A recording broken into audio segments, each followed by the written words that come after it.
Hi, I'm Annie Fitzsimmons. I'm your Washington REALTORS Legal Hotline Lawyer. And this is another episode in our series entitled A Fresh Look at Fair Housing. I'm grateful to be joined once again by our subject matter experts. Hi, I'm Deborah Blom. I'm a realtor in Clark County. And I'm Adria Buchanan. I'm the Executive Director of the Fair Housing Center of Washington. in this episode, we want to talk about something that our industry describes as love letters. It's not a letter that you receive or send on Valentine's Day. A love letter is a term of art within the industry describing whatever it is that a buyer may write. Sometimes buyer brokers even write them on behalf of buyers, where buyers describe something, typically they describe something about themselves intended to appeal to a seller, to pull on the heartstrings of that seller, where a buyer is anticipating that there will likely be multiple buyers or other buyers against whom the buyer is competing for this property, and where I might not succeed with the terms of my offer or my own financial wherewithal. Maybe I'll get to be the buyer if I tell you something about myself that would make you want to pick me, seller, as the buyer. We also sometimes call them pick me letters, right? Deborah. Yeah.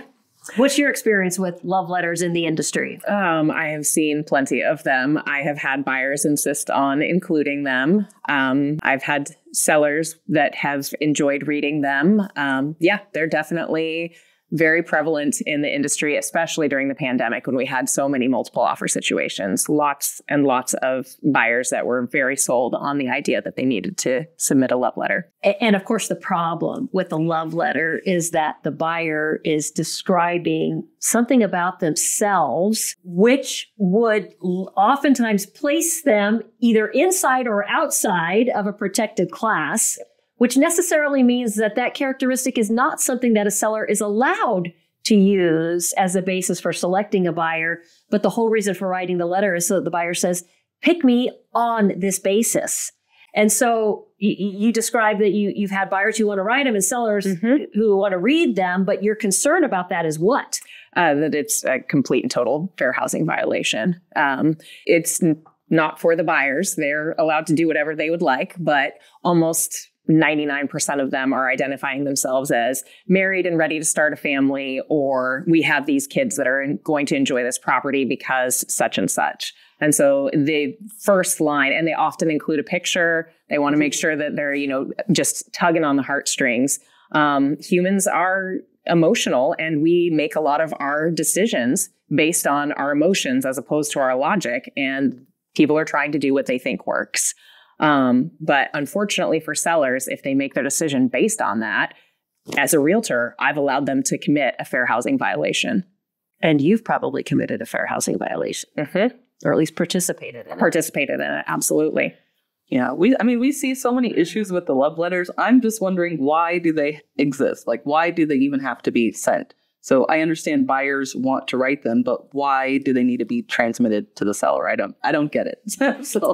Yeah, it's actually an interesting nuance in Washington law, and it may not be the same in every single state. In Washington, we have the agency law. It's actually called Real Estate Brokerage Relationships Act, I think. It's RCW 18.86. And in that law, brokers are required. There's no discretion allowed to a broker. A broker is required to timely deliver all written offers and other written communications to or from the party. So if, as Deborah describes, a buyer insists on writing this letter, and I suspect different brokers handle that differently. Some probably counsel buyers not to write the letter. Some probably say, go ahead and do it because it's not a Fair Housing Act violation for you. But once that buyer writes the letter, the buyer broker has no discretion. They have to deliver that letter timely to the listing broker. And then the listing broker has no discretion. They must timely deliver that letter to the seller. And so timely deliver necessarily means that it's before the seller accepts an offer. But there are sellers who, upon receiving education from a broker about the risks associated with love letters, will give an instruction that says, I don't want to get love letters. And do you ever invite sellers to give you that instruction? Yes, I absolutely do. It's actually as a part of my listing presentation. I show the sellers the exact spreadsheet that I'm going to use if we are in a multiple offer situation. And what I do is I use the agent's name, but not the buyer's name. Completely remove the buyer's name, but just use the agent's name so that I can keep track. If you really wanted to, you could just do offer 1, offer 2, offer 3. But during the pandemic, where there were sometimes 8 to 10 offers, it was hard to remember which number and name was easier for me. But just going down the list based on the terms, an Excel spreadsheet of this is the purchase price, this is the earnest money amount, this is the closing date, just going specifically on the terms and allowing the sellers to see before we ever get to that situation, here's how I'm going to handle it so that I can protect you from fair housing. And Mr. and Mrs. Seller, if you would like me to, I can put into the listing instructions that we do not want to see love letters. And then you would want them to give you that instruction in writing, right? Yes. And I always, that would be part of the listing agreement. So what I always do is I send them a proof of the listing agreement that they initial. So they would see those instructions and initial those, saying that, yes, those are the instructions I want you to provide to other agents. Okay. And so the hope then would be that buyers don't send love letters, but I'm sure there are still buyers who sometimes might send those love letters. So then you've still got to be prepared for how are we going to deal with love letters. And so to your point, Adria, what I often tell listing brokers is you have to present the love letters timely, but the seller doesn't have to read them. It's always up to the seller whether or not they want to read them. And so if you're going to present multiple offers through the chart that Deborah just described, no problem with that, so long as you also deliver the full copy of the buyer's offer, every single offer, right? I know you do that. Yep. Just to make clear. Yes. So you can present it through the chart. And what that draws the seller's attention to, of course, is what the seller is actually allowed to consider in choosing between multiple offers, that the terms, price and terms of the buyer's actual offer, and the buyer's financial qualifications. Those are the only things that the seller is allowed to consider. And so sellers, select your buyer based on this information. Here's the full offer so that you have it if you want to see it. But seller, before you sign that offer, in this envelope, this manila envelope, I have 3 love letters from 3 of these buyers. You said you didn't want to receive them, but here they are anyway, or maybe you didn't give me that instruction, and so here they are. You're not required to read the letters, seller, but I am required to deliver them to you. Some sellers are probably going to rip open that envelope and read them, and others are going to say, I don't want those, right? I'm sorry, that just made me think of a question, because often I will try to make sure that I do things electronically so that I have a record of it and CC my firm on it so that there's an electronic copy of everything. But if I don't want them to actually read the letters because they've instructed me that they don't want to, and I'm printing them and handing them, then would you recommend that we follow up with an email saying that you delivered the letters just so that you can prove that you did deliver them? So this scenario, I suppose, could take place in 2 different environments.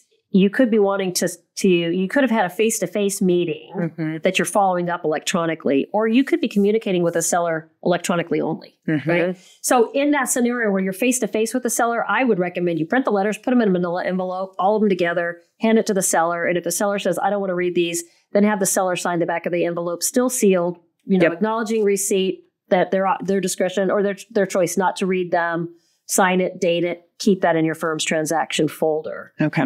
It's harder when it's electronic because you can't deliver without them receiving, right? And how are they going to prove, other than simply their statement, that they chose not to open the attachment? I don't know, maybe there's somebody who could diagnose that in a computer system, but unlikely to get that far. But you have to make that delivery. It's not enough for you to say, I have them. Do you want them? Because you're required to timely deliver. And so I do think that it would just be a matter of the seller saying to you, they were, attached to an email. I chose not to read them. I've made my decision based, and here's why I selected the buyer I selected. Because that's the other really important component of the Fair Housing Act, is that anytime a seller chooses between 2 or more buyers, broker, you have to identify in your firm's transaction folder the justifiable business reason that your seller selected the buyer they did. And so if you can do that, that's half the battle. Any other thoughts on that? No, I think justifiable business reason is a term that kind of floats through the Fair Housing Act as well. So I think, as long as you can justify that and you have documentation of it, you're covered. Yeah. And that doesn't mean that you're not going to get complaints. I mean, we see complaints on all kinds of bases, whether they're borne out or not. And so the justifiable business reason is critical in every single transaction where you have multiple buyers. But that, even if you have a justifiable business reason, doesn't mean that you won't also maybe have a complaint. So be prepared for it. But if you have a complaint and you haven't documented the justifiable business reason, then you've got a problem. If you have questions on this video or any other questions, please visit WARealtor.org. Follow the links to the Legal Hotline and ask me a question. Thank you for being a Washington REALTORS member.